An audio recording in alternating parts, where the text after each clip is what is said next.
सर्व भावे देवासे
कुठलं तरी चालतं माझ्या पाकिटातनं भरून घ्या पण वाजवा जोरात वाजवा टाळ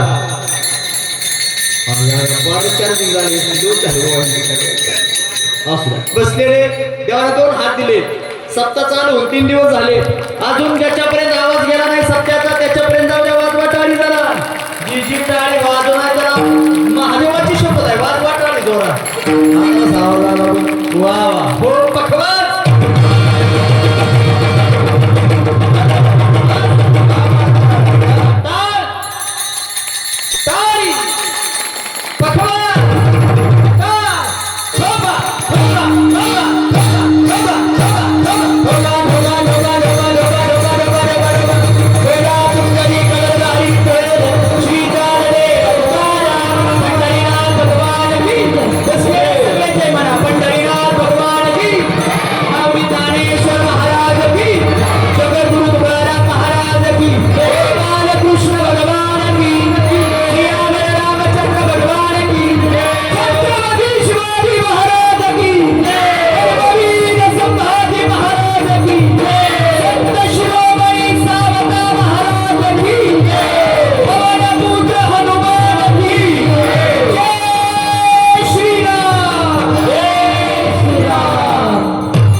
मनवणे शरण जावे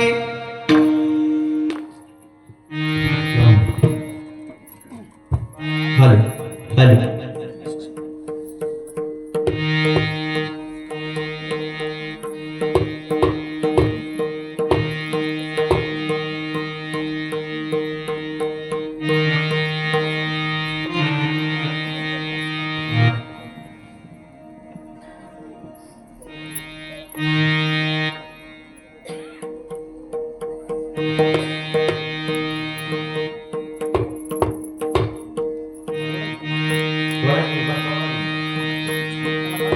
माहिती नसते बोलणार बाकी काय असेल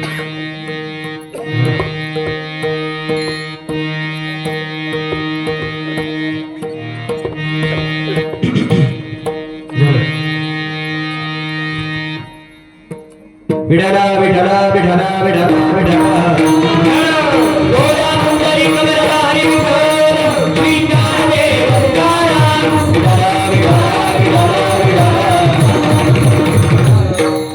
मनवणे शरण जावे सर्व भावे देवासी तो हाव तरील पार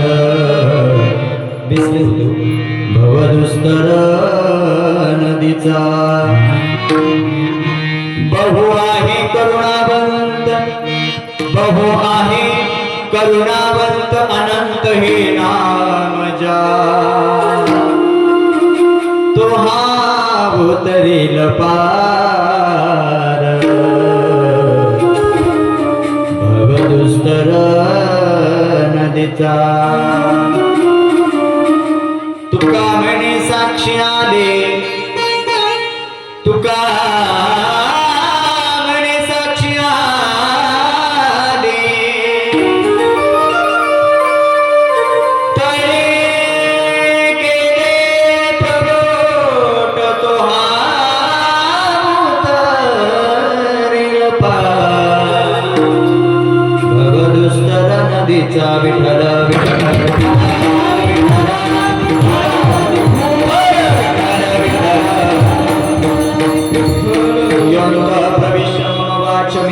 प्रसुद्धा संजीवयत्यखिल शक्तिधर स्वधामा अन्यांच हस्तचरण श्रवणत्वगादि प्राणा नमो भगवते पुरुषाय तुभ्यं नमो विठ्ठला राजया पांडुरंगा नमो रुक्मिणी माहुले ज्ञानगंगा नमो पुंडलिका नमो चंद्रभागा नमस्कार माझा रुक्मिणी पांडुरंगा पांडुरंगा करू प्रथम नमन दुसरे चरणा संताची त्यांच्या कपाळाने कथेचा विस्तार बाबाजी सद्गुरुदास तुका जयांचे केली स्मरण होय सकल विद्यांचे अधिकरण तेची बंधू श्री चरण श्री गुरूंचे ते नमस्कार आता जयाचा जनी जन्म नामार्थ झाला जयाने सदा वास नामात केला जयाच्या मुखी सर्वदा नाम कीर्ती नमस्कार त्या ब्रह्मचैतन्य मूर्ती जिथे ज्ञान विज्ञान संजीव होते जिथे योग विद्येस सामर्थ्य ते जिथे मानवाला मिळे मोक्ष गाता तुझ्या पाय रेषी सदा नम्र माता जोडून या कर चरणी ठेवी तो माता परसा विविनंत माझ्या पंढरीनाथा असोण स्वभाव आलो तुझी आखाया कृपा दृष्टी पाही मजकडे पंढरी राया माझी वाणी तुझे परणी गोंधळा माझी वाणी तुझे परणी गोंधळा माझी वाणी तुझे परणी गोंधळा माझी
माझी वाणी तुझे वर्णी गुणनाम ऐसे दे प्रेम काही कळा श्री गुरु चरण सरोज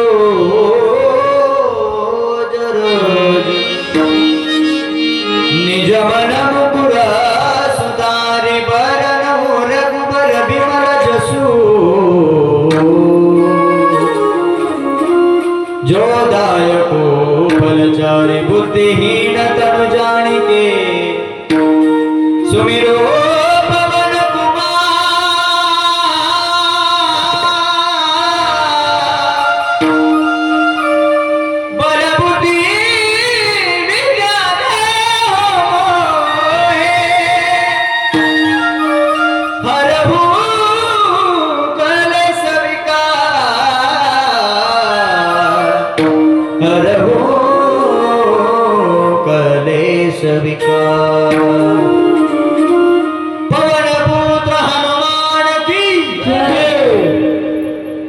बसलेले निदान जयतरी मोठ्यानं म्हणा अख्खं कीर्तन मी एकटा करतो तुम्ही काळजी करू नका तुम्ही काय मला फुकट बोलवलं होय ना नाना फुकट बोलवलं माझा पुरेपूर तुम्ही वापर करून घेणार कीर्तनाच्या माध्यमातून माझ्या समाधानाकरता जय तर मोठ्यानं म्हणता का एका आवाजात सगळे बघू बरं कसा आवाज येतो तुमचा एका आवाजात. हा, पवनपुत्र हनुमान की, सत्य शिरोमणी सावता महाराज की, अवधूत चिंतन श्री गुरुदेव, नमः पार्वती पते शिव हर हर हर हर.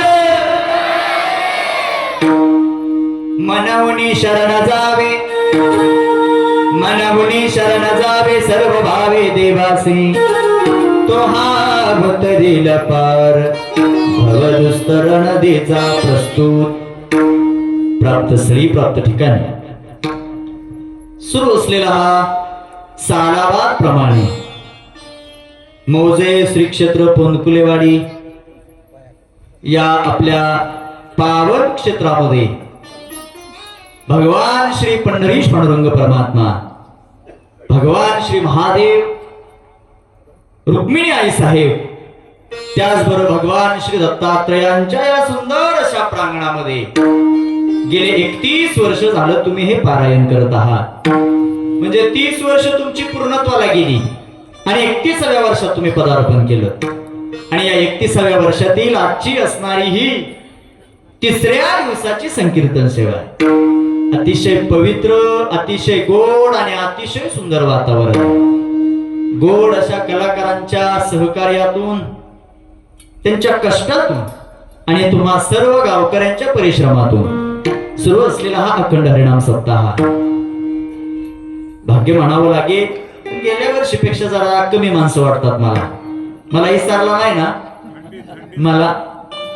मी गेल्या वर्षी आलो होतो तुमच्या सप्त्यात, यंदा पुन्हा आलो मी, आणि पुढच्या वर्षी मी पुन्हा नाही. आपला केला इशारा जाता जाता होय ना. नानाने मला फोन केला तेव्हा सांगितलं बुवा सगळं कीर्तनकार काढलं गेल्या वर्षीच, सगळं एक बियाला ठेवला नाही गेल्या वर्षीचा, पण तू एकटाच बोलवतोय आम्ही तुला एकट्याला. पुन्हा गावकऱ्याचं म्हणणं आलं योज बुवा बोलवा अजून एकदा, नाही तर म्हणले आमच्यात पुन्हा प्रवेश नसतो कीर्तनकाराला एक झाल्या. मी म्हणलं बरं झालं सांगितलं, म्हणजे आपलं पुढच्या वर्षी बोलूनच यायला हवं असं. नानांचं प्रेम आहे.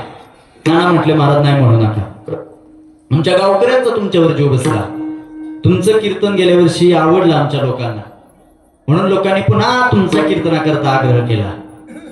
जाऊ द्या पैशाचं, जाऊ द्या, पैसे काय कुठेही मिळत राहतील, आणि संपूर्ण गावाचं प्रेम आणि गावाकरता एखादा वक्ता गावात येत नाही, काय करायचं परमार्थ करून. नानांचा शब्द प्रमाण मानला. नानांचं म्हणजे त्यांनी बोलवले म्हणून त्यांचं नाव घेतोय, म्हणजे ते गावाच्या वतीने एकटे नाना असं का आमच्या गावाचं घेऊन नाव. जाऊ द्या, काही 2 तास नावातच घालवतो, पण तुम्ही टेन्शन म्हणजे नाराज होणार नसाल. तुमच्या सर्वांच्या साक्षीने ठेवण्याचा प्रयत्न आहे, आणि गोड वातावरणामध्ये हा कीर्तन सोहळा पूर्णत्वाला जातोय. या पवित्र कीर्तनाच्या पवित्र चिंतनाकरता निवडलेला अभंग देहूचे सुप्रसिद्ध साधू, वैराग्याचे मूर्तिमंत पुतळे बसलेले ऐकून जा. जो वारकरी संप्रदाय आपण जगतो, पाहतो, काय लोक वारकरी संप्रदाय अनुभवत असणारे, जगत असणारे, आणि तुम्ही आम्ही ज्या वारकरी संप्रदायाकडे पवित्र दृष्ट्या पाहतो, या वारकरी संप्रदायाची स्थापना विश्व माऊली ज्ञानोबा यांनी अवघ्या 3 वर्षामध्ये घातली. म्हणून तर म्हटल्या जातं ज्ञानदेवे रचला पाया उभारिले. वारकरी संप्रदायाचा पाया माझ्या विश्व माऊली ज्ञानोबा यांनी घातला. किती वर्षामध्ये? जास्त काळ नाही लागला ज्ञानोबा हा वारकरी संप्रदाय उभा करता. 3च वर्ष बास झाली. त्या 3 वर्षात हे वारकरी संप्रदायाचं मंदिर उभा राहिलं. कानाकोपऱ्यात, महाराष्ट्रापुरता नाही, भारत देशापुरता नाही, जगाच्या कानाकोपऱ्यामध्ये जो वारकरी संप्रदाय पोहोचला माझ्या ज्ञानोबरायांनी त्याची स्थापना 3 वर्षामध्ये. म्हणून तर ज्ञानदेवे रचला मंदिर उभं राहायला लागलो. आणि आधार देण्याचं काम पैठण निवासी शांती ब्रह्म एकनाथ महाराजांनी खांब दिला. भागवत नाथ महाराजांनी आधार दिला. आणि पोंदकुलेवाडीकर मंदिर पूर्ण झालं. कधी म्हणतो आपण? शिखर बसल्यावर नाही, शिखरावर ज्या दिवशी कळस चढवल्या जातो त्या दिवशी आपण म्हणतो आज मंदिराचं काम पूर्ण झालं. मंदिरात प्रवेश करायला मग तिथून पुढे परवानगी मिळते. मग वारकरी संप्रदायाचं हे मंदिर उभं राहिलं. अष्टादश संतांनी आधार दिला. मंदिर उभं राहिलं. मग या मंदिराच्या कलशस्थानी कुणाला विराजमान करावं, तो अधिकार काय थोडा आहे का? पण त्या अधिकाराचा एक महात्मा होऊन गेला, देहूचे सुप्रसिद्ध साधू. वैराग्य कुणाकडे असावं, कुणाकडे बघावं, वैराग्य समस्त कुणाकडे बघितल्यानंतर ते जगद्गुरु श्री तुकोबारा. तुका झाला असे कळस, भजन करा सावकाश. वारकरी संप्रदायाच्या कलशस्थानी विराजमान असणारे श्रीमंत श्री जगद्गुरु तुकोबाराय यांचा फार चरणाचा नाही, अवघ्या चार चरणाचा. याच्यावर जीवामध्ये जन्माला आल्यानंतर देवाला शरण जा का म्हणून देवाला शरण जायचं, आणि शरण गेल्यानंतर तो देव करतो काय याचं यथार्थ वर्णन करणारा अभंग आहे.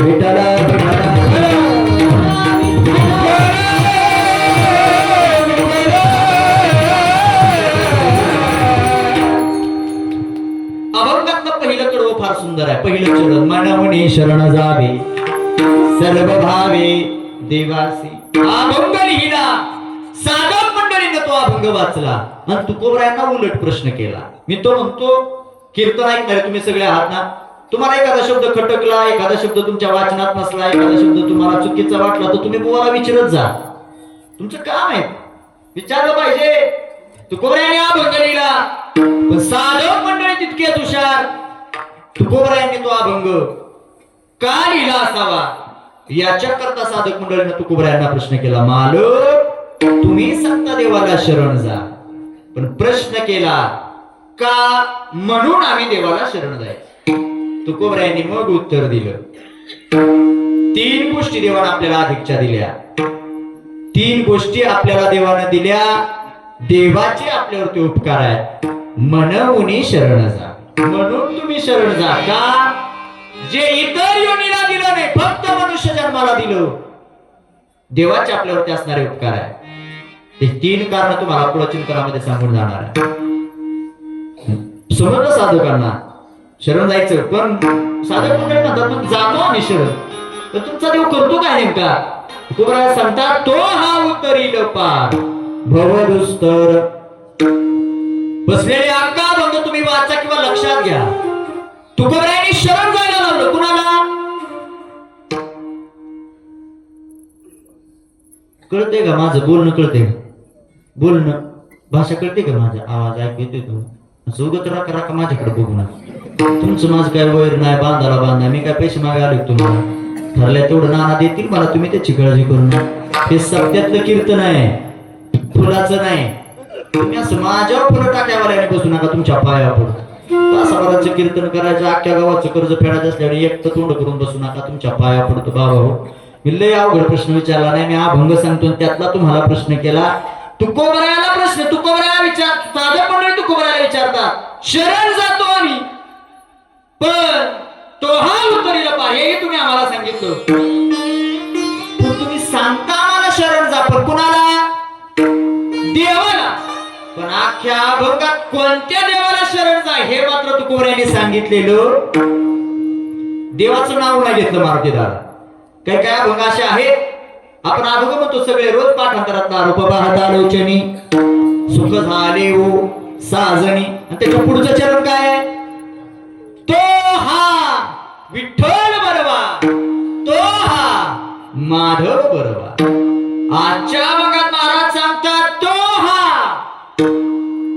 उतरील पा. एवढंच सांगितलं, नाव सांगितलं ना. पुढे मात्र त्याचं वर्णन थोडस केलं. बहु आहे करुणावंत. नाव न सांगता देवाचं वर्णन केलं. नाव न सांगता आपण एखाद्याचं जर गुणगान गायचं म्हटलं तर तो व्यक्ती आपल्या पुढे पाहिजे. म्हणजे मारुतीदादा सारखा पक्वाजा असला, समोर दिसला आणि एखाद्याला सांगितलं बसलेलं व्यक्ती त्याचं वर्णन करा मारुतीदादाच, तर तुम्ही बसल्या बसल्या सांगू शकता, वा देखणं स्वरूप आहे, असं चिकना दिसतो वर, नुसता दिसायला नाही. हातही तसा सुंदर आहे, कलाही तशी तेवढी ताकदीची आहे. हे सगळं समोर बसल्यानंतर, समोर पाहिल्यानंतर आपण त्याचं वर्णन करू. पण तुकोबराया देव समोर नाही तरी त्या देवाचं वर्णन करतात. कसा आहे देव? बहु आहे करुणावंत. आणि बसलेले सांगू, या जगात 3च माणसं करुणावंत आहेत, कृपावंत आहेत, दयावंत आहेत. कोण 3 माणसं? एक तो भगवंत कृपावंत आहे, 2 संत कृपावंत आहे. का? चांगलं काय वाईट काय याचं मार्गदर्शन संतांनी आपल्याला शिकवलं. एवढंच नाही, आपल्या करता स्वतःच अस्तित्व संपवलं संतांनी. संसाराच्या नावे गालणी शून्य वरता पुण्य धर्म केला संसाराच्या नावे. एवढंच नाही, अजून एक प्रमाण पाठ आहे सगळ्याच्या. जाळून संसार बैसलो अंगणी. जगाच्या कल्याणाकरता स्वतःच्या संसारावर तुळशीपत्र ठेवणारे अष्टादश संत, त्या संतांचे आपल्यावरती उपकार आहेत, ते कृपा करतात साधक आपल्या तुमच्या माझ्यावरती. आणि तिसरे उपकार आपल्यावरती आहेत, तिसरे करुणावंत आहेत, ते म्हणजे तुमचे माझे जन्मदाते मायबाप करुणावंत आहेत. या तिघांपेक्षा सोडून दुसऱ्याकडनं कृपेची, करुणेची, दयेची अपेक्षा करा, महाराज सांगतात ते तुमचं निष्फळ ठरेल. करुणावंत असणारा देव आहे, बहु आहे करुणावंत. इथं मात्र थोडस वर्णन आलं, अनंत हे नाम ज्या. तर तुकोबराया सांगतात शरण जा, कोण्या बी देवाला जा. लय देवान, लय नावानं नटलेला देव आहे, लय रूपानं नटलेला देव आहे. अनंत रूपे अनंत वेश देखील व्यात्यास, बापर कुमा देवी वर कुण बांधली कैसी. बापर कुमा देवी वर कुण बांधली कैसी. हे कुठलं प्रमाण आहे? हा, काकडा असतो का इकडं? थंडीने म्हणा आमचा वाकडा झाला, काकडा म्हणा आम्ही वाकडं झालो म्हणा थंडी.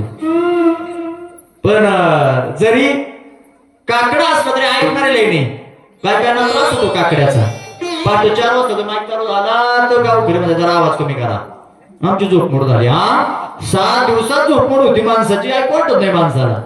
पण त्याच्या देवाचं स्वरूपाचं वर्णन केलं. अनंत रूपे अनंत वेशे. किंवा अजून एक अभंग आहे, अवताराच्या राशी तो हा उभा विठेवरी. अवताराच्या राशीच्या राशी देवाच्या आहे. गोबराया सांगतात अनंत नावावर नटलेला देव आहे, आणि तो देव कृपावंत आहे. कृपावंत आहे मनवुनी शरण जा, म्हणून तुम्ही शरण जा. सर्व भावे देवासी. आणि शेवटच्या चरणात साधक मंडळी मालकांना विचारतात, मालक एवढं तुम्ही सांगता देवाचं वर्णन, ते तुमचा देव नेमका आहे कसा? तुकोबराया सांगतात करुणावंताचं सांगितलंच तुम्हाला आता, पण हे तुम्ही जे बोलता तुकोबराया, ते तुम्हाला काय अनुभवायला मिळालं का? काय तुम्ही सिद्ध केलं का? काय तुम्ही पाहिलं का तुमच्या डोळ्यानं? तुकोबराया सांगतात मी अनुभवाशिवाय काहीच बोलत नाही. अनुभवाने अंगा ते या जगात येत असे. मी पाहिलं तो देव कसा आहे, त्या देवानं पुन्हा करता काय काय केलं हे सगळं मी पाहिलं. तू का म्हणे साक्षी आले, मी मोठा साक्षीदार आहे त्या देवाच्या बाजूचा. आणि कोर्टात जर एखाद्या विषयी केस दाखल झाली ना, तर त्याला लय मोठा पुरावा लागतो त्याच्या बाजूचा. पुरावा नसला तर कुणाला पुरावा म्हणले बाबूला माम नाही. पुरावा नसेल तर त्याच्या बाजूने निकाल लागला जात नाही. पुरावा ठोस असेल ना, आणि तुकोबरायासारखा जर पुरावा असेल, देवाचं गुणगान यायला काय सगळे विश्वास ठेवणार ना.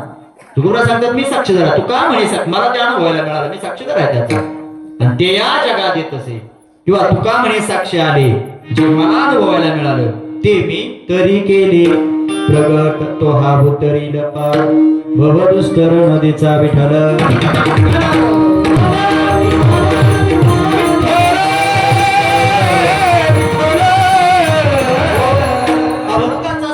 अगदी थोडक्या वेळामध्ये तुमच्या पुढे मांडण्याचा प्रयत्न केलेला आहे. उरलेल्या काही वेळामध्ये आपल्याला अभंगाचं निरूपण करायचं आणि बरोबर 10 वाजून 5 ते 10 मिनिटांनी या ठिकाणी कीर्तनावर समारोप करायचा.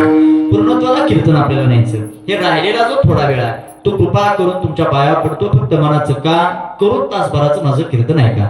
तुकोबराया पहिला शब्द वापरला आणि प्रश्नही केला. अभंगातल्या पहिल्या चरणाला 3 प्रश्न मिळाले. का म्हणून आम्ही शरण जावं हा पहिला प्रश्न मिळाला, आणि त्याची उत्तर देताना तुकोबरायाने 3 कारणं दिली. एक, पहिलं कारण दिलं अनमोल असणारा जन्म, अनमोल असणारा हा नरदेह देवानं तुम्हा आम्हाला दिला.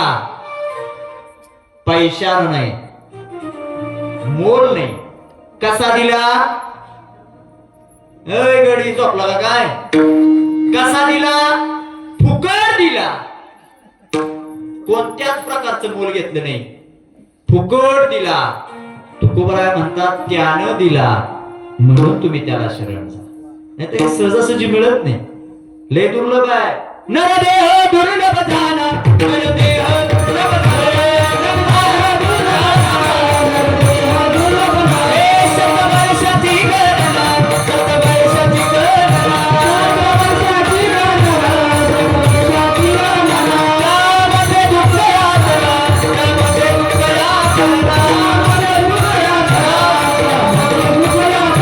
तुम्ही आठवण दुसरं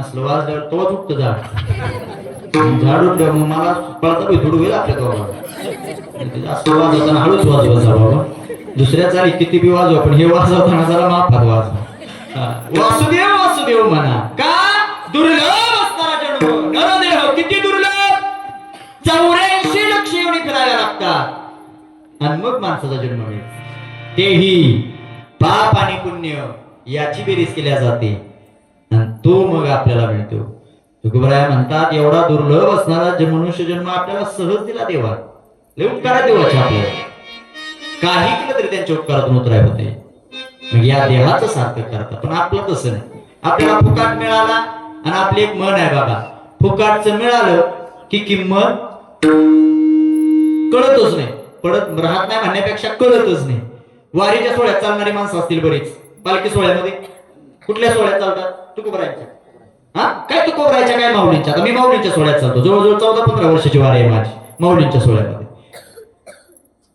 आळंदीवरून माऊली निघाले की सासवड पर्यंत येतात घाटवर चढून सासवड मध्ये दिंडी आली आळंदी पासून सासवड पर्यंत ते वाटणाराची संख्या लय असते वाटणारे म्हणजे कोण पाणी बाटली वाट कोण फराळ वाट कोण खायला वाट आणि मग तिथं लाईनीच्या लाईनीच असतात ते फुकट असतं ना लाईनीच्या लाईनी काय काय नुसतं मज्जा म्हणून वारीला येतात तिथं देव भजन बिजन काय ते दोघं जण असतात दोघांच्या पडशा खांद्या आपलं ती जिथं जागा दिसलं 2 घास मिळाले की पडला की चाललाच कुणाचा तसला एक बांगटा वारकरी त्या लाईनीत उभा राहिला लाईन कशाची होती पाण्याच्या बाटलीची तहान तर नव्हती पण कशी मिळत होती हा म्हणजे आता तुमचं माझं मिळालं जुळलं फुकट मिळालं लाईनीत उभा राहिला तहान नव्हती त्याला मोठ्या रांगेत आला नंबर आला पाण्याची बाटली घेतली त्यानं तहान नव्हती म्हणून एकच घोट पाणी पिला आणि राहिलेली बाटली हा तुम्हाला लयच अनुभव दिसतो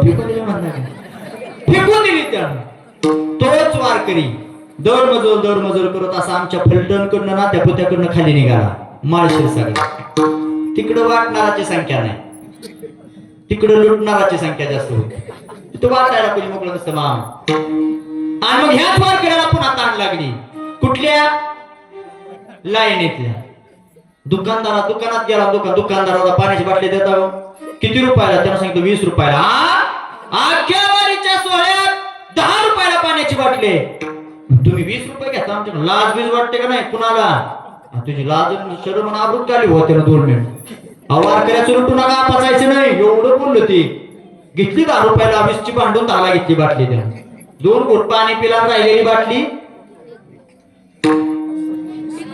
आता नाही टाकून दिली आता पिशीत ठेवली हा पंढरपुरापर्यंत जाऊस तोर बाटली वापरली त्यानं जोडीदार म्हणला का पाणी संपलं कशाला ठेवली ते म्हणले असू दे सकाळच्याला कामाला येईल म्हणजे जे वारी करत आपल्याला कळलं बरोबर जे करतो त्याला सगळं कळलं हा सकाळच्याला काम होतं त्याला टाकून नाही दिली का नाही टाकू दिली बाटली तर तीच आहे सासवड मध्ये मिळालेली पाण्याची बाटली आहे माळशिरसात विकत घेतलेली सुद्धा पाण्याचीच बाटली आहे संपलं पाणी तरी टाकून नाही दिली का विकत घेतली फुकट मिळाली होती किंमत कळाली नाही विकत घेतली बाटलीचं संपेपर्यंत अस्तित्व त्यानं ती बाटली वापरली हे आपलं बी तसंच आहे हे फुकट मिळालं याची किंमत कळते माणसाला 32 पैकी 2 पडले 32. आलं लक्षात? 2 कामगारांना साथ सोडली. ते म्हणलं त्या कामगाराशिवाय मिळत लागत नाही. पुढचे 2 पडले, शोध गेला चेहऱ्याचा सगळा. मग ते 2 पडले काय सशावानी दिसायला ते सगळं माहित ना. ते मला खाल्लं तर डायरेक्ट नरड्यात जातं. चावायचं ना, गेलो डॉक्टर दातच व्हायचे. किती किंमत? डॉक्टरनं सांगितलं एका दाताचे 17,000. हा त्यानं तर कपाळावर सांगून घेतलं. त्यानं बसल्या बसल्या हिशोब लावला. 70 दुने 34. तो म्हणला 2 दाताची जर 34,000 किंमत असेल, आठ गडी केवढ्यात पडते? चक्र झाले हो त्याला. तर हिशोब करायला सोडून. आणि मग दवाखान्यात गेल्यावर त्याला कळालं एकाची 17,000 आहे, 2ची 32,000, 70 दुने 34,000 किंमत झाली. त्याच्या लक्षात आलं जर योग्य ठिकाणी त्याचा वापर केला असता तर टिकले असते. चुकीच्या ठिकाणी वापर करायला गेलो मग मत म्हणला अजिबात माळ घातलेली बरं. का? रक्कम मोजावी लागली, पैसे मोजावे लागले. म्हणून सांगू तुम्हाला, हा मिळालेला देह फुकट मिळाला आपल्याला, नाही पैसे मोजावे लागले. तुकोबराय म्हणतात मग फुकट ज्यानं दिलं, ज्याचे आपल्यावरती उपकार आहे त्याची परतफेड माणसानं उपकारानं करावी. सांगू तुम्हाला, उपकारानं उपकाराची फेड करतो तो कृतज्ञ मानला जातो, आणि उपकाराची फेड उपकारानं करतो तो कृतज्ञ मानला जातो. त्याला शास्त्रात किंमत नाही. पहिलं कारण सांगितलं, मिळाला, फुकट दिला. ज्ञानोबरायांच्या भाषेत सांगू, ज्ञानोबराय ज्ञानेश्वरीत वर्णन करतात. पावला हा देह काक कागणे, काक टाळी न्याय न घडवते उपाय घडवा. आंधळ्याच्या हातात कावळा सापडावा तसा नरदेह आपल्याला मिळाला. जागाय का? आंधळ्याने किती प्रयत्न केला कावळा गावं, कावळ्यासारखी चतुर जातच दुसरी कुठली नाही. एकच डोळा बुबुळ एकच असतो, पण दोन्हीकडे फिरवतो, पण गावत नाही कोणा. एवढा चतुर कावळा. अकबर बिरबल राज्यामध्ये वाद निर्माण झाला. बिरबल सांगतो अकबराला, राजे साहेब कावळा धरणं लय मुश्किल आहे. अकबर म्हणतो माझ्यासाठी काहीच अशक्य नाही, मी धरून दाखवतो. त्याला काय करायचं होतं, तो काय थोडं जाणारा धरायला. पण गावात काय माणसं, जो कोणी कावळा धरून आणेल त्याला आंतरराज्य बक्षीस दिलं. अख्खं गावच रोज पडलं, माणूसच राहिला ना गाव. अख्खं गावकरी गेलं कुठं? कीर्तनाकडं. इकडं नाही कोणी येत, हो इकडं ओढून आणावं लागतं. जर येत असली तर बसायला जागा पुरली नसते. मग तिथंच तुम्ही नाना फक्त सांगायला पाहिजे होतं माईक मध्ये, सगळ्याला 1-1 किलो साखर द्यायची. कीर्तन झाल्यावर 7 वाजता येऊन बसली असती माणसं रांगतच.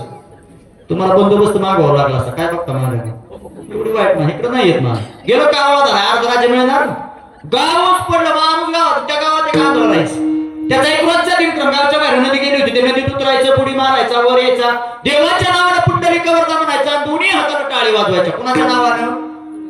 दुसऱ्या दिवशी उतरलं नदीत, बुडी मारली, वर आला, पुंडलिकावर म्हणला, जशी टाळी वाजवायला गेला योगानं कावळा निघाला होता. बरोबर त्याच्या टाळी गावला कावळा. आता काय करायला पाहिजे होतं त्यानं?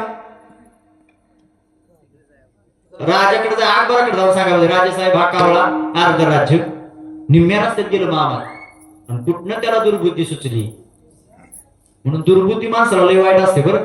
मी तो म्हणतो, चांगल्या चाललेल्या आयुष्याचं वाटोळ करायला कारण काय असेल तर ते माणसाच्या अंतःकरणात ते दुर्बुद्धी आहे. नाहीतर रावणाला काय कमी होतं? बसलेले जागा आहे तुम्ही. रावणाला काय कमी होतं? आई काय कमी होतं रावणाला? 7 कोटी घर सोन्याची होती, 1 लाख मुलं, 1.25 लाख नातू आणि 80,000 बायकाचा माल. एक शब्द द्या, किती? पोराचं नातवाचं मरू द्या, काय देणार? 80,000 बायकाचा माल होतो. गड्यांना इथंच ऐका, इथंच सोडून द्या. ते डोकं लावणार. तू म्हणाल त्याला रावण 80,000 केल्या, तिथं ज्याचं झालं नाही त्यालाच मिळणार, दुसरी तर कुठेही शे घ्या. 80,000 बायकाचा मालक होता. पण सांगू तुम्हाला, ज्यावेळेस सीतेला पळवून आणण्याची दुर्बुद्धी रावणाला सुचली, सीतेला पळवून आणण्याची दुर्बुद्धी रावणाच्या अंतःकरणात जागी झाली. आणलं पळवून. प्रभू रामचंद्र लंकेवर स्वार होऊन आले. स्वार होऊन आलेले रामप्रभू रावणाच्या समोर उभा आहेत. रामाच्या भात्यातला बाण थेट घुसला रावणाच्या काळजा. धारातीर्थ पडला रावण, आणि धारातीर्थ पडलेला रावण 80,000 बायकापैकी मंदोदरी रावणाची सगळ्यात सुंदर बायको होती मंदोदरी. नाव तिचं तसंच आहे. संधी विग्रह करा तुम्ही मराठी भाषेमध्ये. मंद अधिक उदरी. मंद म्हणजे लहान, उदर म्हणजे पोट. सौंदर्याचं एक लक्षण सांगितलं गणेश महाराज मंदोदरी हा शब्द. एवढी सुंदर होती मंदोदरी जवळ आले रावणाच्या. धाराक्षे झालेला रावण त्याचं डोकं आपल्या मांडीवर घेतलं मंदोदरीनं. आणि मंदोदरी सांगते, हो मालक, काय कमी होतं आपल्याकडे? सगळं होतं मालक आपलं. आखे देवबंदी शाळेत टाकणारे, देवावर विजय मिळवणारे तुम्ही या जगातले पहिले होऊन गेला. वायुदेव रोज नगर झाडायला होता आपलं. गणपती बाप्पा गाडवर राखा, जेजुरीचा खंडोबा दाढी करायला यायचा तुमचा. एवढी तुमची ताकद होती मालक. काय अवस्था झाली तुमची?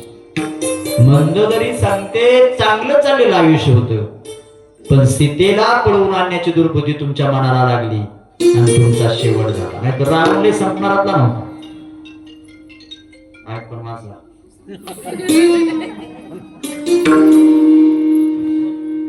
उची लोगों की उची पसंत.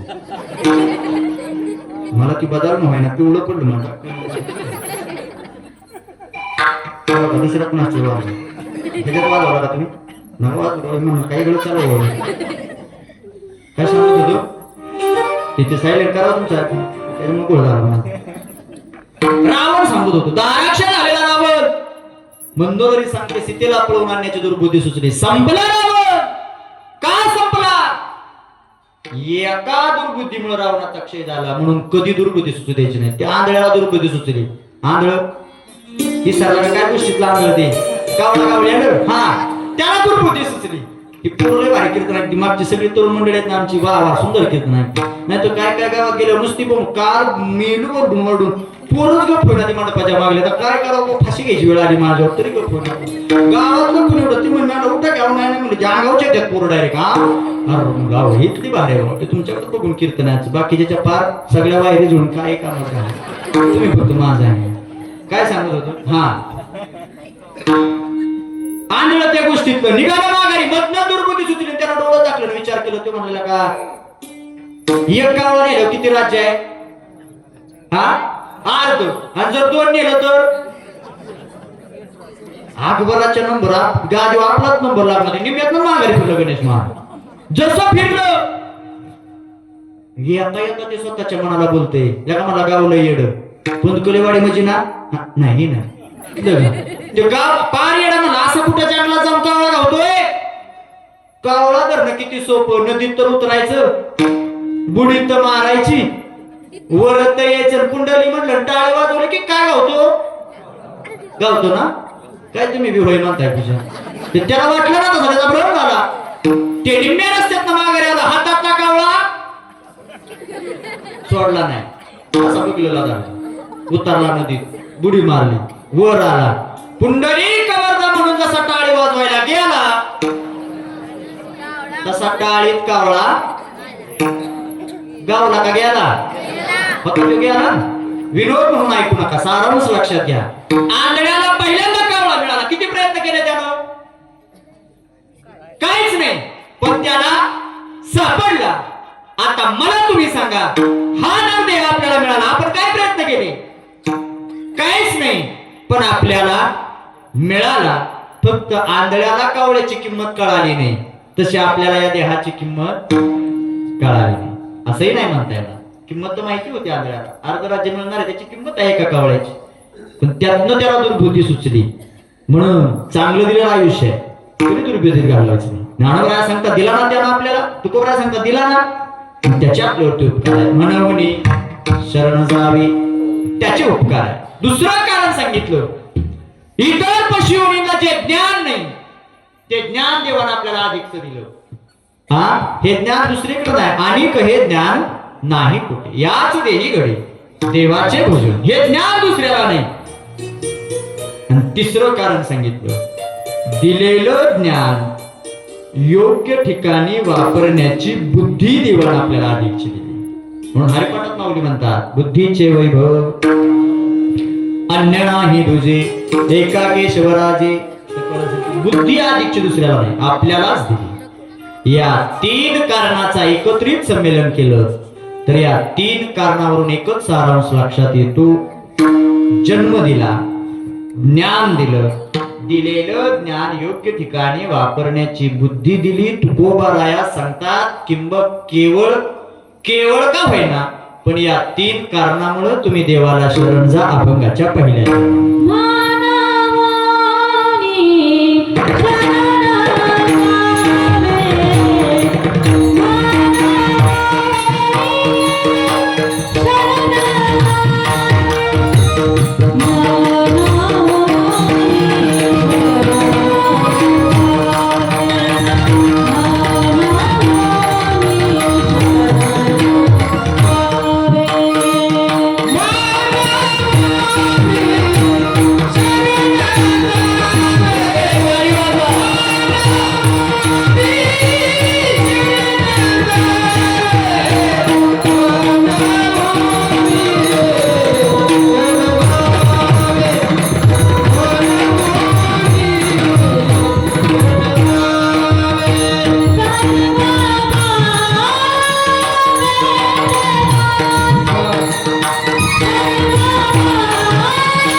म्हणून शरण जावे सर्व भावे देवासी.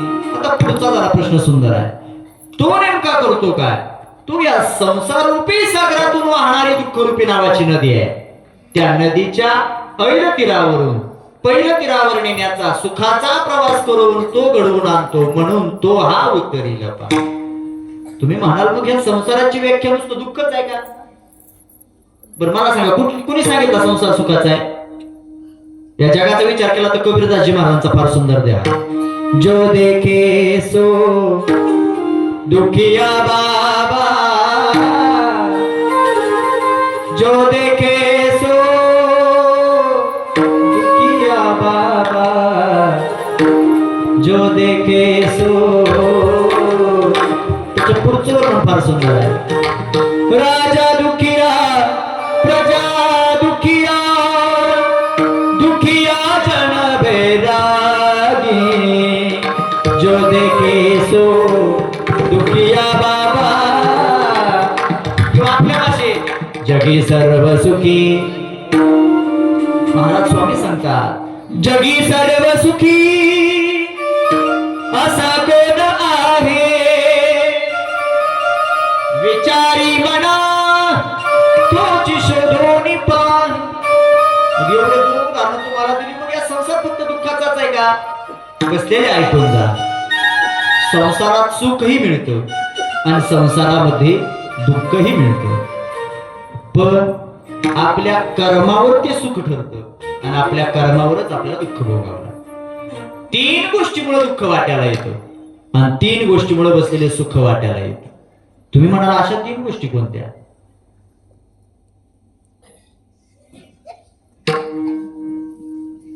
या माघारी परत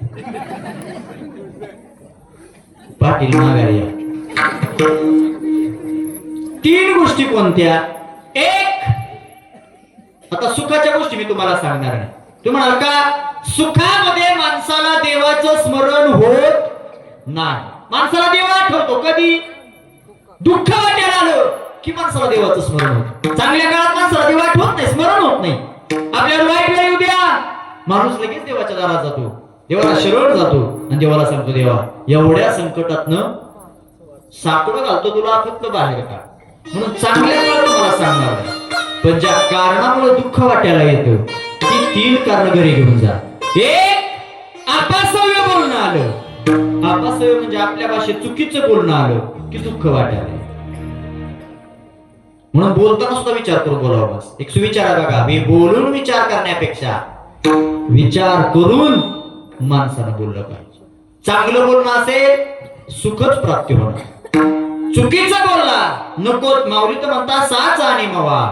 मिथुले परिरसा शब्द जैसे कल्लोळ अमृताचे. बोलावं माणसानं काय देव सोडून माणसानं दुसरं बोलायचं. बोलण्याची नाही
ह्यांच्यामुळे साक्षात सुचवते बरं का मला. बोलण्याची नाही असं गणेश बसा राहिले 20 मिनिट राहिले बसा. अहो बसा तुमच्याच पाहुण्याचं गाव बसा काय हसत येतो आपण. अहो बसा गणेश महाराज या उठा. एक गोड मृदंग वादक आहेत आमचे गणेश महाराज. ते मारुती महाराज सुरुवातीपासूनच बसा म्हणत होते पण महाराजांच्या मनाचा मोठेपण आहे. वा बोलण्याची नाही बोलावं माणसाला. बोलावा विठ्ठल पहावा विठ्ठल करावा विठ्ठल. महिला मंडळ लय वेळ काढून देवाचं भजन करायचं नाही. काम करता करता देवाचं भजन करायचं. कामामध्ये काम काही म्हणा तुम्ही म्हणा मग भजन केल्याचा फायदा काय. फायदा सांगू सांगू का फायदा गणेश महाराज थोड्या उशिरानं सांगतो. असं भजन केलेल्याचा फायदा काय आहे ऐका. सुखाचं दुःखाचं रूपांतर सुखामध्ये करण्याची ताकद फक्त देवाच्या भजनामध्ये. जाईल बाबा श्रम सुख होईल दुःखाचे. जाईल बाबा श्रम सुख होईल दुःखाचे. जाईल बाबा श्रम सुख होईल दुःखाचे. हे कामामध्ये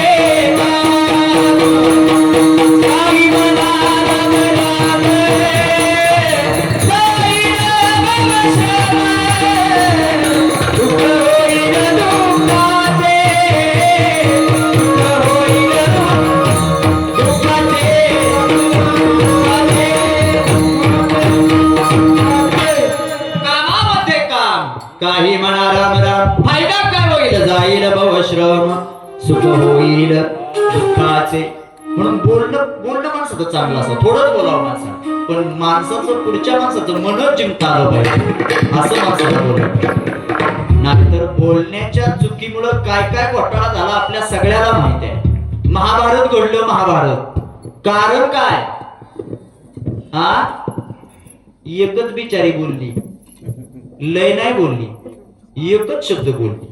कोण द्रौपदाबाया. हा कीच द्रौपदी बोलली एक शब्द. नाहीतर सांगू तुम्हाला महाभारत घडण्याआधी कौरव पांडवाच्यात एकी होती. मान कौरवाला विचारू ना तुम्ही किती भाऊ. कौरव किती होते तसे 100. पण कौरवाला विचारू ना तुम्ही किती भाऊ. कौरव छाती टोकून सांगायचे आम्ही 100 नाही आम्ही 105 जण भाऊ. वा पांडवाला विचारल्या जायचं तुम्ही किती भाऊ. पांडव म्हणायचे आम्ही 105 जण. ज्या वेळेस दुःशासनाला गंधर्व घेऊन निघाला त्यावेळेस युधिष्ठिरानं सांगितलं ए तार्जुना अरे उठ. आपल्या 105 जणांपैकी दुःशासनाला घेऊन निघाला तो गंधर्व माघारी आणावा लागेल त्याला. गांडीव धनुष्य अर्जुनानं हातात घेतला. त्यात गंधर्व बरोबर युद्ध केलं. जिंकला अर्जुन आणि दुःशासनाला माघारी घेऊन. एवढं प्रेम होतं कौरव पांडवाच्या. तुम्ही म्हणाल एवढं प्रेम होतं मग युद्ध ते महाभारत घडलं कशामुळे सांगूनच जातो आता आले योगायोगाने. तुमच्या लक्षात तरी राहील माझ्या कीर्तनात काही गोष्टी. मय नावाचा दानव होता महाभारतामध्ये. मय नावाचा दानव असा नगरी बनवायचा, अशी नगरी बनवली त्या मय दानवानं. दीपक महाराज वैशिष्ट्यपूर्ण नगरी होती मय नावाच्या दानवाची. जमीन दिसली तर तिथं पाणी असायचं, आणि जिथं पाणी आहे म्हणजे आपल्याला पाणी दिसो तिथं जमीन असायची. अशी वैशिष्ट्यपूर्ण विचित्र नगरी बनवली त्या. ही बातमी पोचली पान कौरवांपर्यंत. कौरवाच्यातला दुर्योधन निघाला काय बघायला. बोला बरं का तुमच्या पायात का संपू कीर्तन. मी एवढं जीव तोडून कळते ना तुम्हाला, बोर होत नाही ना कीर्तन मग तसं सांगा मला बोर झालं तर. दुर्योधन निघाला नगरी बघायला. कशी नेमकी नगरी बनवली. राजवाड्याच्या कमानीतनं प्रवेशात केला आणि चालायला लागला. चालता चालता त्याला पुढं पाणी दिसलं. आता तिथं पाणी नव्हतं, काय होतं, हा जमीन होती. पण त्याला काय वाटलं इथं काय आहे, पाणी आहे. त्यानं आपला त्याचा नियम वापरला. त्यानं ते धोतर पंजा काय असेल ते वरती केलं, त्या पाण्यातनं चालायला निघणार. तेवढ्यात त्या राज्यातल्या त्या मय नावाच्या नगरीतल्या दासीनं त्याला अडवलं. ओ राजे साहेब थांबा, धोतर पंजावर करायची गरज नाही. या मय नावाच्या नगरीचं वैशिष्ट्यच हे आहे, पाणी दिसतं तिथं जमीन आहे. तुम्ही बिंदास चाला, इथं पाणी नाही इथं जमीन आहे, चाला, थोडा धोतर पंजा खाली. आता तो दुर्योधन होता. दुर्योधनासारखा राजकारणी महाभारतात सगळ्यात राजकारणी कोण असेल मामा तो दुर्योधन. आणि एक सांगू वाक्य मनातलं पायतातलं वाक्य नीट ऐका मनापासून. राजकारणी माणसं सहजासहजी कुणावर विश्वास ठेवत कुणावरच नाही. किती जवळ जातो रोज त्यांच्या सोबत फिरा. एक पोरगा म्हटला बापाला, बाप राजकारणात फेमस. गेला पोरगा बापाजवळ, बाबा हो बालपणापासून बघतो तुम्ही राजकारण राजकारण राजकारण हे किती राजकारण करता, मला थोडं शिकवा ना. बाप म्हणणार पडू नको, हे लय वाईट आहे राजकारण. शहाण्या माणसानं राजकारणात पडू नये. कोण सांगतो त्या पोराचा बाप. पोरगा म्हणतो बाबा तुम्ही गेले कुणी तर मागे चालवलं पाहिजे नाही. बाप तसा बेटा कुणी तर म्हटलं पाहिजे ना, थोडं तरी मला द्या. बाप म्हणतो लयची इच्छा झाली तुझी. बाप म्हणतो फक्त एक नियम आहे, एक नाही दोन नियम आहेत राजकारणाचे. पहिला नियम सांगतो बाप पोरा, काय हे पोरा राजकारण शिकायचं ना तुला. मग माझं एक वाक्य आहे, राजकारणात पहिला आणि महत्वाचा मुद्दा आहे आपला स्वतःच्या बापावर सुद्धा विश्वास ठेवायचा. कुणी शिकवलं, जागा आहे का जाऊ ना. बाप पण तो पोराला बापावर सुद्धा विश्वास ठेवायचा नाही तर तू राजकारण खेळू शकतो. बापानं परीक्षा घ्यायची ठरवली पोराची. दुसऱ्या दिवशी पोरग बोलवून घेतली. 4 मजली बिल्डिंग होती.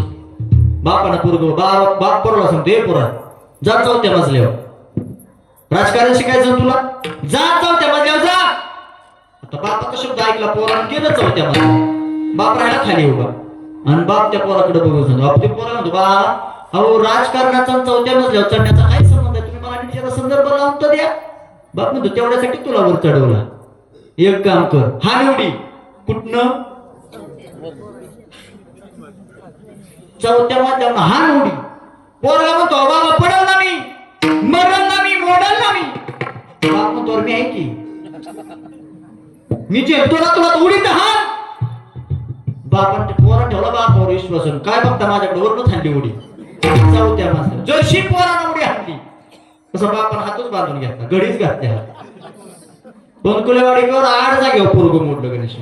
8 जागा गेलो दवाखान्यात पुण्यासारख्या ठिकाणी. 5 महिन्याने पोरगा बाप पोराला आणाय गेला. चल सोडायचं तुला हात काय जागा काय नाही मोडायचं, सगळं हात पाय सगळं मोडून पडलं.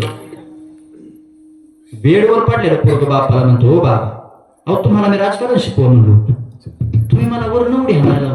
बाप म्हणतो तुला पहिला नियम मी सांगितला होता आदल्या दिवशी, काय बापावर सुद्धा विश्वास ठेवायचा. तू 3 वेळी चूक केली. बाप त्या पोराला हसत हसत म्हणतो दुसरा नियम सांगू का. पोरगा म्हणला राजकारण परवडलं पण राजकारण नको, लय वाईट काम. कुंभमेळ्याला जातो पण राजकारण मला तुमच्याकडे शिकायचं नाही. एवढा दुर्योधन राजकारणी. कोण विश्वास ठेवला, सासूवर विश्वास ठेवला नाही. निघाला चालत धोतरवर केलो.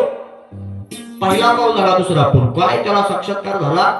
पाण्यातनं चालत होता पण पाण्याचा स्पर्श सुद्धा दुर्योधनाला झाला. नगरीच तशी बनवली होती. पुढे निघाला, पुढे त्याला जमीन दिसली. आत्ता मात्र थोडं उलट झालं.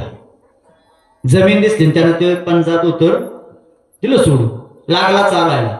मी का सांगतो हा प्रसंग तुम्हाला? चुकीचं बोलणं आलं की दुःख वाटायला येतं. तू एका बोलण्यावर काय घडतं याच्याकरता तुम्हाला सांगतो मी. अभंगातनं बाहेर ऐका. निघाला पुढे चाल दासीना हो राजे थांबा. आता धोतरून पंजावर करा. नाही केला तर पाण्यात भिचाल, बुडून जाचाल, पड चाल. ऐकलं ना? विश्वास ठेवत नव्हता ना दुर्योधन पुन्हा. त्यानं ते धोतर पंजा सोडला, खाली लागलं चाला. चालता चालता दोन दिवशी पडलं पाणी. आज जसं पडलं तसं सावरत सावरत दुर्योधन उठला, पाण्याच्या बाहेर आला. आणि दुसऱ्या मध्ये द्रौपदी होती, केस वाळवत होती उन्हामध्ये. आणि त्या द्रौपदीनं पडलेला बघितला. कोण? हा, दुर्योधन. आणि ती एकच शब्द बोलली, काय? वा आंधळ्याची पोरं. एवढं दुर्योधनाला. तिथनं खरी महाभारताला सुरुवात झाली. एक बोलणं जो महाभारत घडवत असत. म्हणून बिचाऱ्यानं पाया पडतो बोलताना जरा मापात, म्हणजे आलं देणार ना. लय वाईट बोलणं असतं. द्रौपदीचं वाईट होतं असं मला म्हणायचं. त्यानं शब्द अख्खा कौरव पांडवामध्ये घेतलं. मग बोलायचं असेल देव सोडून बोलायचं. दुसरं कारण सांगितलं, मी आणि माझं या दोनच गोष्टीचा विचार केला की माणसाच्या वाटेला. मी म्हणजे अहंकार, मी कुठतरी वेगळा आहे. माझं म्हणजे स्वार्थ. 100 पोराचा बाप धृतराष्ट्र स्वार्थाच्या पोटी आयुष्य संपवावं लागलं. अंत्यविधीला मांसाचा तुकडा मिळाला नाही, स्वार्थ साधला. आणि तिसरं कारण सांगितलं, माणसाचं दैव फिरलं की माणसाच्या वाट्याला दुःख येईल. दैव फिरलं आर्यावताचा सम्राट राजा हरिश्चंद्र. आदल्या रात्री आर्यावताचा सम्राट होता. एका रात्रीत दैव फिरलं, होत्याचं नव्हतं झालं. आणि दुसऱ्या दिवशी त्या तिघांना तारा आणि रोहिदास नावाचा पोरगा राजा हरिश्चंद्र बाजारात विकायला उभं राहावं लागलं. का? दैव फिरलं. म्हणून रागाचा रंक आणि रंकाचा राव कधी होईल सांगू शकत नाही. दैव फिरलं, दुःख वाटायला लागलंय. तुकोबराया सांगतात, मग हेच दुःख संसारात आहे. या संसाराच्या या दुःखातून पहिलं तीरावरून पहिलं तीरावरून तो हा उत्तरेला पार भवदुस्तर नदीचा. एकदा संप्रदायाच्या नियमाप्रमाणे सगळ्यांनी मोठ्या प्रेमानं भजन करूया. सगळे हात वरती घ्या. जरा आळस घालवाले, आळस आला तुम्हाला. तुमच्याकडे आल्या मी बघितलं तेव्हा तुम्ही फुलासारखे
पार भवदुस्तर नदीचा असो. बघता बघता 10 पर्यंत वेळ आहे. थोडं पुढे गेलं तर चालतंय कीर्तन थोडस. मागणं पहिल्यांदाच आवाज आला. नाही तर काय काय गावात गेलं पुढची निवडी म्हणते ती चालू द्या चालू द्या. मागची म्हणजे म्हणते त्याला ह्याला गाव होतं का नव्हतं का आम्हीच गावलो याला आज पहिल्यांदा काय नाही. थोडं मी बी जेवण केलं नाही मला माहित नव्हतं ना. खरं तर मला वाटतं 9 ते 11ची वेळ आहे. म्हणजे तुम्ही निवांत येत होतो. ह्या बुवाचा फोन आला 7:30 वाजता. तेव्हा मी जंक्शनच्या मागच होतो. ती लासुराच्या फाट्या वळालोच होतो नुसत्या लासून. ती म्हणले 8 ते 10 कीर्तन आहे. पळता भाई थोडी झाली ना माझी. तिथनं पाऊण तास अर्ध्या 20-25 मिनिटात तुम्ही इथपर्यंत पोहोच. नाही तर म्हणलं आपलं बी कालच्या वाणी होते का काय कुणास म्हणजे असं आहे. पण अतिशय वेळेमध्ये येऊन निर्धारित वेळेत कीर्तन समारोप करायचा आपल्याला. तिसऱ्या चरणाकडे आपण प्रवृत्त होऊया. बहु आहे करुणावंत अनंत हे नामजा. तो किती कृपावंत आहे. त्यानं प्रत्येकावर कृपा केली. शास्त्रामध्ये एक चरित्र आलं. पुराणामध्ये एक चरित्र आलं. सजन कसाई नावाचं चरित्र आहे. फार सुंदर वर्णन आलं. सजन कसाया विकुलागे माणूस माळ्यासा भत्यास लागे. समर्पतीला ती देव कृपा करतो. पुन्हा सगळ्यात याचं सावतोबरायाने काय केलं. कांदा मुळा भाजी कांदा मुळा भाजी अवघी मिठाई माझी अवघी मिठाई माझी. समर्पण देवाला हृदयामध्ये स्थान मिळालं. कुणाच्या सावतोबरायांच्या हृदयामध्ये भगवंताला विराजमान व्हावं लागलं. देवाला नाही सावतोबरायांना नाही देवाला भीक मागावी लागली. कुणाच्या पुढं सावता महाराजांच्या पुढं. मला लपण्याकरता जागा दे म्हणावं लागलं. काय कर्तृत्व असेल माझ्या महाराजांचं. ते सजन कसाई नावाचं एक चरित्र आलं. त्या चरित्राचा सारांश पाहिला तर ते कर्माचं फळ त्यामध्ये माझे महाराज सांगतात. जगन्नाथपुरीची यात्रा होती. निघाले माझे सजन कसाई महाराज. दर मजल करत दिंडीच्या दिंडीमध्ये सहभागी. आता दिंडी 16 जातो. तुमच्या इथून तुकोबरायांचा जात असेल जवळपासून नाही जात. हा महाराजांचा 16 जात. आता कसं झालं दिंडी प्रमुखांना सगळी सोय करायची वारकऱ्यांची. तंबू असेल पंगत असेल जेवण खाणं सगळं राहणं खाणं. पण पूर्वी तसं नाही. पूर्वी एखाद्या गावात दिंडी मुक्कामी थांबला महाराजांचा की मग गावातले माणसं यायचे असे 4-4 2-2 वारकरी आपापल्या घरी जेवण झोपणं असेल हे सगळं बघण्याकरता एका गावात मुक्काम पडला. आणि त्या गावात एक साधक माझ्या सजन महाराजांजवळ आला. महाराज माझ्या घरी येतात. मी तुमच्या राहणे मी गरीब आहे हो. 2-4 वारकरी नाही पण तुमच्या एकट्याची सोय मी चांगल्या पद्धतीने करू शकतो. घेतलं सोबत घेतलं. 10 वाजले. थांबा संपू बाबा 10 वाजले. मी आधी त्यासाठी चांगलं घड्याळ घेतलंय कंपनीचं. फास्ट ट्रॅक फास्ट काय आहे कंपनी. आम्ही आपण चांगली घेतली. कळायला पाहिजे ना वेळ मला बी लांब जाऊ नये म्हणून. संपतो 5 मिनिटं खाली घेत संपतो म्हणून तुमच्याकडून आधी विचारून घेतलं. नाही तर मला लई हाऊस नाही. सकाळी एक करून आलोय आता उद्या सकाळ पुन्हा मला शिरवळला जायची. त्यामुळे तरी पण एक तुम्ही एवढं सुंदर ऐकताय म्हणून तुमच्याकडे समोर जात. तो साधक आला. त्यानं हात जोडले. चला ना माझ्या घरी. माझी लई गरीबी परिस्थिती आहे पण माझी इच्छा आहे एका वारकऱ्याला माझ्या घरी स्नेह भोजनाला नाही. नेलो त्यानं. सजन महाराजांनी मान्य केलं. गेलो होतं त्याच्या घरी. सजन महाराज गेले. दिवसभर चालून कंटाळलेले सजन महाराज जेवणाचं ताट पुढं आलं. अनेक सांगू का बसलेले तुम्हाला. भूक लागलेला माणूस ताटात काय हे बघत नाही. भूक लागलेला माणूस ताटात काय पदार्थ आहे हे पाहत नाही. कधी एकदा तृप्तीची ढेकर देतो हे त्याची वाट बघत असतो. आणि कंटाळलेला माणूस झोपण्याचं ठिकाण बिछाना कधी बघत नाही. म्हणजे एक म्हण आहे बघा. नींद ना भूक ना मागे चबाना आणि नींद ना मागे बिछाना. भूक लागलेला माणूस काय खायला मी त्याच्याकडे बघत नाही. फक्त तो जेवणाचं काम करतो. ते कष्ट केलेल्या माणसाला ते सहन होतं. ते कळतं सगळं. कष्ट केलेली माणसं संध्याकाळी कधी झोपून जातात कळत नाही. काय काय बिचारा नुसत्या टीव्ही पुढे असं दिवसभर. संध्याकाळची मालिका होगली की दिवसभर मालिकेच्या टीव्हीच्या पण उठायचं. एकूण बिचारे रातचा भाग सकाळ बघू. दिवसभर रिमोट हातात खाली पडत नाही. बोट खायला लागले काय काय रिमोटची बटन दाबून. ती बिचारी मालक घरी आल्यावर म्हणते मुझे नींद नाही मुझे चैन नाही. तू कांदे लावायला जा तुला नींद बी तुला भूक बी कष्ट राहिले नाही. सजन महाराजांना भूक लागली. हे कष्टाला कंटाळलेले सजन खाल्ल्याबरोबर पडले. पडल्याबरोबर झोप लागली. रात्रीच्या 1 वाजता त्या साधकाची त्या ज्यानं घरी आणलो त्याची पत्नी जागी झाली. आणि जागी झालेली पत्नी त्या सजन महाराजाच्या जवळ आली. देखणं स्वरूप होतं माझ्या सजन महाराजाचं. पाहिल्या बरोबर तिच्या अंतःकरणातली काम वासना जागी झाली गणेश महाराज. आणि ती व्यक्त झाली सजन महाराजाजवळ. सजन महाराज सांगतात, आम्ही विष्णुदास तैसे नव्हे, जगन्नाथपुरीच्या यात्रेला निघालो. हे पाप कर्म माझ्या हातून करून दिले, नाही जमणार. सजन महाराजांनी एक वाक्य सुंदर वापरलं, जी स्त्री स्वतःचा मालक जिवंत असताना, स्वतःचा मालक हयातीत असताना परपुरुषाकडे वाईट नजरेने बघते, तिची पतिव्रता त्याच ठिकाणी बंद होते. तिला पतिव्रतेचा कोणता अधिकार प्राप्त होत नाही, राहत नाही. ती पतिव्रता म्हणून आयुष्यात व्यवहारात मानल्या जात नाही. तिची वाईट नजर सजन महाराजावर पडली. सजन महाराज तुझे मालक जागी झोपले आणि एवढी वाईट वासना तुझ्या अंतःकरणात जागी झालीच कशी? तू स्त्री नाही, तुला स्त्रीत्वच मान्य नाही तुझं. स्त्री ती बाई म्हणते, तुम्हाला माझ्या मालकाची अडचण आहे का? काय पाऊल उचललं त्या बाईनं? त्या मालकाची माझी अडचण आहे ना तुम्हाला? आज त्या खोलीत गेली, कोयता घेऊन आली, त्या झोपलेल्या त्या आपल्या मालकाचं शिर झाडाच्या वेगळं करून टाक. स्त्री विचारते सजन महाराजाला, आता काय प्रॉब्लेम आहे तुम्हाला? माझ्या मालकाची अडचण होती, संपवलं ना त्याला एका मिनिटात, आता काय अडचण आहे? मायबाप सजन महाराजाला तिथं दोन नाही निघा, घरातनं बाहेर पळायला लागले. जी स्त्री आपल्या आपल्या वासना पूर्ण करण्याकरता आपल्या स्वतःच्या मालकाचा बळी घेऊ शकते, ती स्त्री कोणत्याही स्थळाला जाऊ शकते. निघाले बाहेर, पण ही न विचार केला. ही म्हटली, मी जर आता बसले तर सगळंच गेलं, म्हणजे मालक बी गेला, हा बी माणूस चालला, म्हणजे आपल्या भाषेत केलंही गेलं, कशातच कामाला काय राहिलं. ती हुशार होती, तिनं आरडाओरडा करायला सुरुवात केली, स्वतःचे कपडे स्वतःच्या हाताने फाडले आणि अख्ख्या गावात गोबाटा केला. या वारकऱ्यानं माझ्या घरी येऊन माझ्या आभोशी खेळण्याचा प्रयत्न केला. इज्जतीचा प्रश्न उभा राहिला. गावच्या पाटलाकडे तक्रार गेली.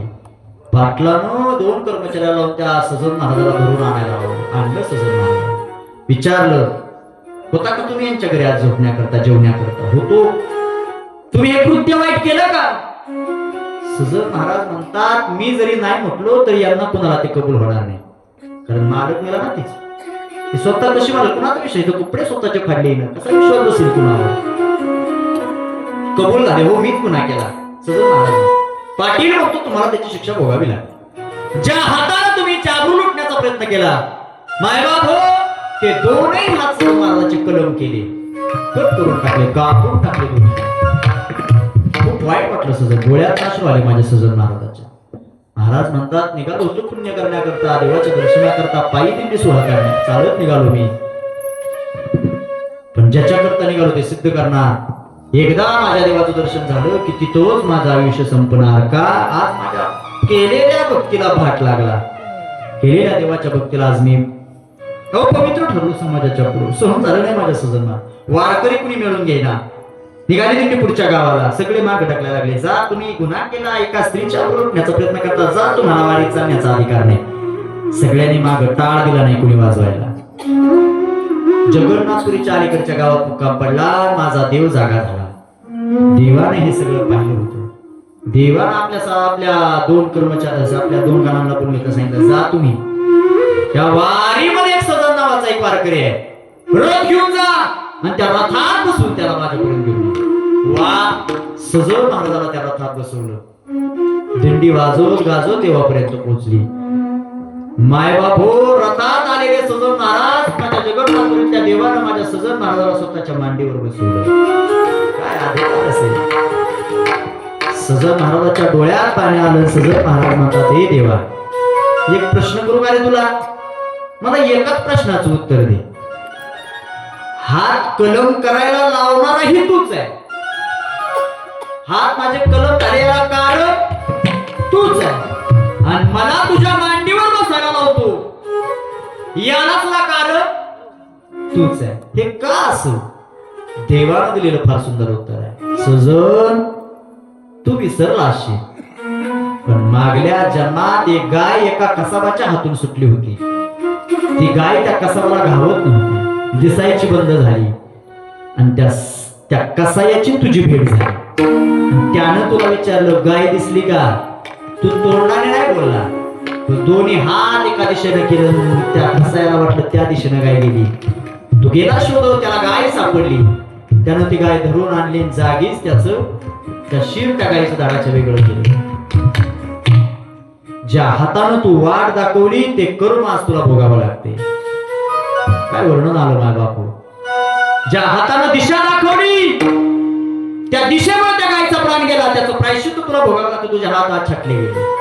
वा देवा, पटलं मला. माझी चूक होती, बरं झालं मला शिक्षा दिली तुम्ही. माझं नाव देव देवा. पण त्या बाईनं तिचा मालक मारला, त्याचं काय, त्याचा काय दोष होता? माय बापू, देवानं दिलेलं उत्तर फार सुंदर आहे. देव सांगतो, जी गाईला, माझ्या गाई तुला दिसते, त्याच्या गायची गाई तू दाखवली त्या कसायाला. ती गाई म्हणजे दुसरं तिसरं कुणी नाही. ती गाई म्हणजे त्या मालकाची, त्या नवऱ्याची ती बायको आहे गाई म्हणजे. आणि जिनं गाय कापली, ज्यानं गाय कापली तो कसाई म्हणजे तिचा मालक आहे. देव सांगतोय सज, बाईनं नवऱ्याला नाही मारलं, गायनच कसाई मार, ते त्याला त्याचं भोगावं लागलं. म्हणून बसलेले पायाला हात लावतो तुमच्या. या जगात आपल्या सोबत फक्त आपलं कर्म जाणार आहे. जगी जीवनाचे सार घ्यावे जाणून सत्वर, जैसे ज्याचे कर्म तैसे फळ देतो रेश्वर. क्षणिक सुखासाठी आपला कोणी होतो कोणी त्याग जीवन आपले दुःख जगी करणार. सोड सोड माया आणि कैसे जाचे कर्म तैसे फळ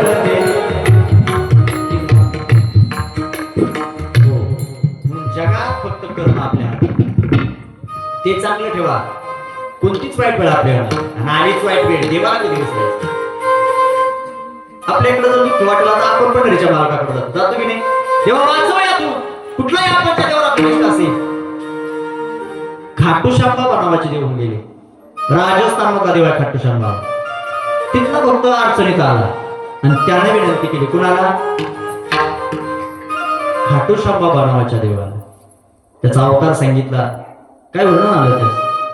अंधेरों की नगरी से कैसे मैं पार जाऊं, शाम अब लेने आजा. फार सुंदर म्हणून अजून एकदा नीट ऐका. जर ऐकलं तर तुम्हाला लई गोड वाटेल ऐकायला. हो, अंधेरों की नगरी से कैसे मैं पार जाऊं, शाम अब लेने आजा. हौसला ना जाऊं, हो शाम आजा.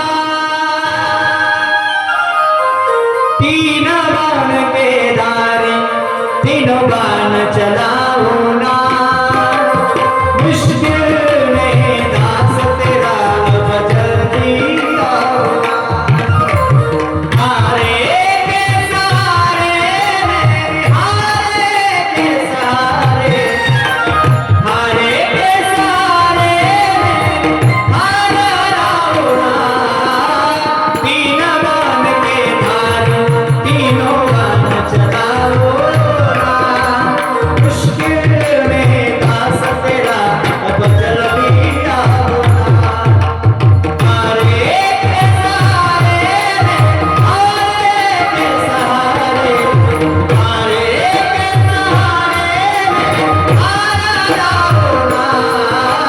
तीन बाण के धारे तीनों बाण चलाओ ना, मुश्किल में दास तेरा बजर दिया. तूफानों ने घेर लिया मुझे, राह नजर ना आवे. ऐका, तूफानों ने घेर लिया, तूफानों ने घेर लिया मुझे, राह नजर ना आवे. बिना बोले बोल बरता भाव पकड़ के जावे. और रहा ना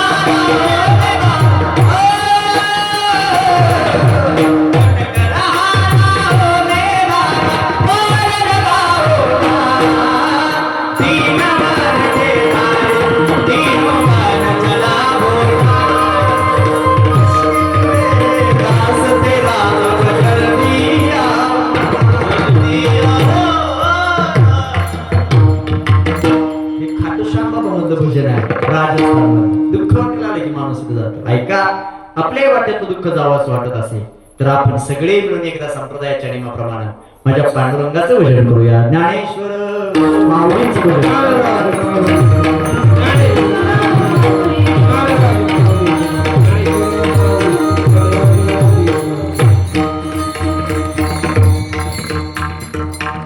शूटिंग चालू आहे ना पुढची, ह्यांच्याकडूनच घेऊन आपण सोपं झालं ना विषय.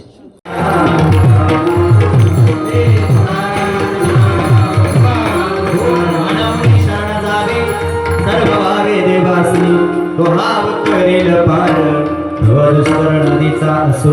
बोलण्याच्या योगामध्ये तुमच्या सगळ्याचे मी 15 मिनिटं जास्तीचे घेतले. तुमच्या सगळ्याची मनापासून माफी मागतो. जे काही बरोबर आलं असेल ते माझ्या गुरुवर यांचा कृपा प्रसाद आहे. जे काही चुकीत असेल ते अल्पशाब्दीचा दोष आहे. या पवित्र गोड अशा कीर्तना करता ज्यांच्यामुळे हे कीर्तन सुंदर पद्धतीने शेवटापर्यंत गेलं ते सगळेच गुणीजन गायक वादक मंडळी या ठिकाणी उपस्थित आहेत. त्यामध्ये आपल्या गावाला लाभलेले एक आपल्या सर्वांचं लाडकं व्यक्तिमत्व मृदंग क्षेत्रामध्ये ज्यांचं खूप मोठं नाव आहे ते आदरणीय आमचे मारुती महाराज पुढे आहेत. वा महाराजांकरता त्याचबरोबर आपल्या इंदापूर तालुक्याचं भूषण आहे, पुणे जिल्ह्याचं वैभव आहे आणि एक मृदंग क्षेत्रामध्ये खूप मोठं नाव ज्यांचं आज कमी वयामध्ये ज्यांनी कमवलं.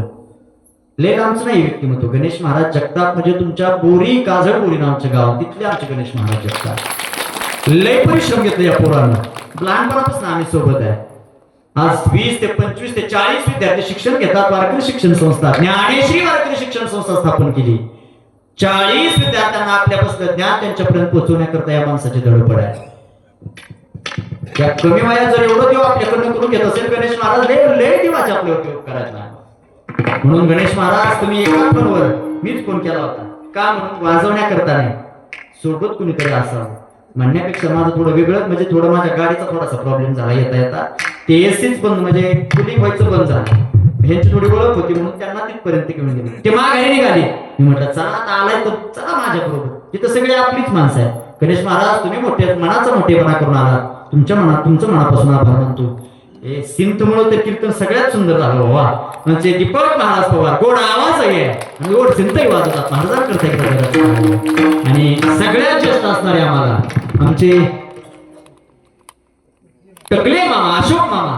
वा मामा म्हणजे चुकी सांगणारे मामा आहे. एखादी चूक जर आहे की मामावरून फोन करून सांगता पोरा इथं चुकला बदल करावा लागतो तुला. वा एवढ्या मोठ्या मनाचे मामा आमच्या कीर्तनात आहे. आदरणीय ज्यांचं श्री दत्त जयंती निमित्त ज्यांचं उत्कृष्ट असं कीर्तन सोहळा या ठिकाणी संपन्न होणार आहे त्या आदरणीय आमच्या भगिनी रोहिणीताई जाधव. वा महाराज तुम्ही कीर्तन सोहळा सार केली तुमचं मनापासून. बाकीचे सगळेच आमचे व्याळीकर भजनी मंडळ आहे. विसरली व्याळीकर मंडळी आम्हाला पण असू द्या जाऊ द्या. व्याळीकर मंडळी सगळे स्टार्ट करी तुमच्या दर्शनाचा वेळेला काय हसरागडे ना चौकदार म्हणजे खतरनाक नाही हसणं. ते म्हणायचे बुवाजी जेवा कीर्तन करू द्या कधी बी चालू करू पण पोटाचं बघा तुम्ही आधीच असं मारचाल बेचा चालू केल्यावर कीर्तन पण थांबा तसं एवढी ताकद अजून गेलेली आहे. पण आमचे गोडदार आमचे चौकदार तर तुमचं मनापासून तुम्ही हे जरा नागर ना घागरगाव हा घागरगावचे आमचे दादा आहेत. विनेकरी बाबा तुमचं म्हणा ज्यांनी माझा छोटासा आवाज तुमच्यापर्यंत मोठा करून पोहोचवला. दादा काय नाव आहे तुमचं? हा सिकंदर दादा ना. वा सिकंदर दादा तुम्ही गोड आवाज केला तिला तुमचं मनापासून आभार मानतो. झाले का सगळे सौजन्य नाही ना कोणाचं? सौजन्याच्या कीर्तनात नाही तर सांगा त्यांचं महत्वाचं नाव आहे. उगर राहिलं गेलं म्हणजे ते म्हणाला का मी बोलावलं माझं नाव राहिलं कशाला वटी भरायचं काम त्यांच्याकडे एक तर खेळ चालला म्हणजे काय करतो. हा गाववाले सगळ्याच नाव घेत नाही पण सगळ्याला एकत्रच आभार मानतो. फक्त जाताना नीटनेटकी वटी भरा. हा बरं बसले तुझ्या ओळखीच तेवढी नावं घेतली. आम्ही नसतो तर हा पुन्हा जर कार्यक्रम तुम्हाला पाहायचा असेल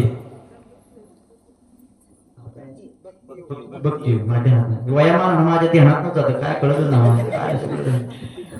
पुन्हा जर हा कार्यक्रम तुम्हाला युट्यूबच्या माध्यमातून मीडियाच्या माध्यमातून बघायचा असेल तर युट्यूब वरती भक्तियोग नावाचं युट्यूब चॅनल आहे. ते आमचे सर्व आमचे दादा 2 तास इथं सेवा करतात. गोड ज्यांनी हे शूटिंग केलं यांच्या चॅनेलला सबस्क्राईब करा, लाईक करा आणि शेअर करायला विसरू नका. बरोबर आहे. जाहिरात केली आता तुम्हीच मला जाता जाता आपलं काहीतरी ही सबस्क्राईबर वाढले गोड किती वा लय स्वभाव गोड आहे माणसाचा आहे. बरीच कीर्तन यांनी माझे शूट केलेले आहे. आमचे दादा तुमच्या दर्शनाचा योगाला बसले म्हणते का तुझ्या ओळखी स्टुडिओ नाव घेतली आम्ही नसतो तर पुन्हा पुढं म्हणून प्रभू तुम्ही महिषाची आकृती मी तो तुला महिला म्हणतो माझा एखाद्या शब्दानं तुमच्या एखादीचा अर्थ करून दुखावला असेल तर तुमचंच लेकरू म्हणून माफ करा. जिला 2 पोरं आहेत तिनं 3रा पोरगा म्हणून माफ करा. जिला 1 आहे तिनं 2रा म्हणून माफ करा. आणि जिला कुणीच नाही तिनं